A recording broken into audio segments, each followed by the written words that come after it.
ఒక చిన్న గ్రామంలో పేద కుటుంబానికి చెందిన లక్ష్మి అనే అమ్మాయి ఉండేది. ఆమె చాలా సాదాసీదాగా కలలతో జీవించే స్వభావం కలిగినది. ఒకరోజు సోషల్ మీడియాలో ఆమెకు నగరంలో చదువుతున్న అర్జున్ అనే యువకుడు పరిచయమయ్యాడు. మొదట చాటింగ్ ప్రారంభమైన రోజులు గడిచే కొద్దీ వారి మాటలు ప్రేమగా మారాయి. అర్జున్ తన నగర జీవితం పెద్ద కలల గురించి లక్ష్మికి చెప్పేవాడు. లక్ష్మి తన గ్రామ జీవితం, పొలాలు, కుటుంబ బాధ్యతల గురించి అతనితో పంచుకునేది.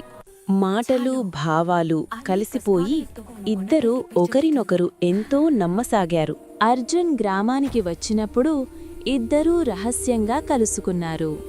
ఆ కలయికలు వారి ప్రేమను మరింత బలపరిచాయి. అర్జున్ పెళ్లి చేసుకుంటానని మాట ఇచ్చాడు. కొన్ని నెలల తరువాత లక్ష్మి గర్భవతి అని తెలుసుకుంది. ఈ విషయం ఆమెను భయంతో పాటు ఆశతో కూడా నింపింది. ఆమె వెంటనే అర్జునుకు ఫోన్ చేసి నిజం చెప్పింది. మొదట అర్జున్ షాక్కు గురైనా బాధ్యత తీసుకుంటానని చెప్పాడు.